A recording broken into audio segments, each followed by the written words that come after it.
అందరికీ నమస్తే అండి. ఏపీ గవర్నమెంట్ కి ధన్యవాదాలండి. మమ్మల్ని మీరేం చేయాలనుకుంటున్నారో మాకు అర్థం కావట్లేదు కానీ మా వారిని స్టేషన్ల మీద స్టేషన్లు తిప్పుతున్నారు.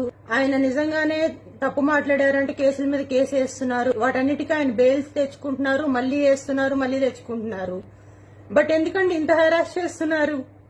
అవసరమా మీకు? ఒక మనిషి నోటి నుంచి ఒకళ్ళు మాట్లాడితే తప్పు, ఇంకొకరు మాట్లాడితే తప్పు కాదు అన్నప్పుడు ఇవే కేసులు పవన్ కళ్యాణ్ గారి మీద కూడా వేయాలి కదండి. ఆయన మాట్లాడిందే మా వారు మాట్లాడారు. మా కుటుంబం మొత్తాన్ని చంపేయాలనుకుంటే ఒకేసారి చంపేయండి. ఇలా కేసుల మీద రోజుకొకటి నాకున్న పసిపిల్ల చాలా బాధపడుతుంది. వాళ్ళ నాన్నగారు కావాలి అనేసి చాలా ఇబ్బంది పడుతుంది. నాకున్న చిన్న పాప చాలా ఇబ్బంది పడుతుంది. తన మొక్కమన్నా చూడండి, లేదా మా కుటుంబ సభ్యులు మేము అందరం ఒకేసారి చచ్చిపోతామండి. ఎందుకంటే నోట్లోంచి ఒక మాట వచ్చిన తర్వాత ఒకరు మాట్లాడితే తప్పు లేదు, ఇంకొకరు మాట్లాడితే తప్పు అన్నప్పుడు హింస పెడుతున్నారండి. మీరు కేసులు పెట్టట్లేదండి. ఒక కేసు అంటే సరేనండి, ఒక స్టేషన్ అంటే సరేనండి, బెయిల్ వస్తుంది మళ్ళీ తీసుకెళ్తున్నారు, బెయిల్ వస్తుంది మళ్ళీ తీసుకెళ్తున్నారు అంటే ఒకసారి ఆలోచించండి సార్. లేదా చంపేయండి, ఒకసారి చంపేయండి, అయిపోతుంది. ఇక మీరు ప్రశాంతంగా మీరు చేసుకోవచ్చు. మిమ్మల్ని ప్రశ్నించడమే మా వారు చేసిన తప్పు అయితే చంపేయండి.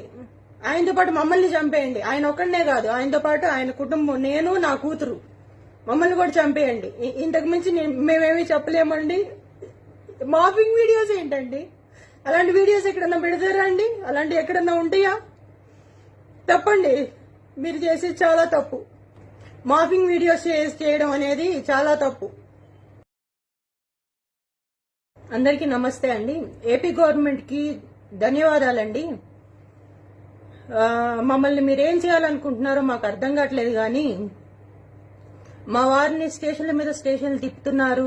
ఆయన నిజంగానే తప్పు మాట్లాడారంటే కేసుల మీద కేసు వేస్తున్నారు. వాటన్నిటికీ ఆయన బెయిల్స్ తెచ్చుకుంటున్నారు, మళ్లీ వేస్తున్నారు, మళ్లీ తెచ్చుకుంటున్నారు. బట్ ఎందుకండి ఇంత హెరాస్ చేస్తున్నారు? అవసరమా మీకు? ఒక మనిషి నోటి నుంచి ఒకళ్ళు మాట్లాడితే తప్పు, ఇంకొకరు మాట్లాడితే తప్పు కాదు అన్నప్పుడు ఇవే కేసులు పవన్ కళ్యాణ్ గారి మీద కూడా వేయాలి కదండి. ఆయన మాట్లాడిందే మా వారు మాట్లాడారు. మా కుటుంబం మొత్తాన్ని చంపేయాలనుకుంటే ఒకేసారి చంపేయండి. ఇలా కేసుల మీద రోజుకొకటి నాకున్న పసిపిల్ల చాలా బాధపడుతుంది.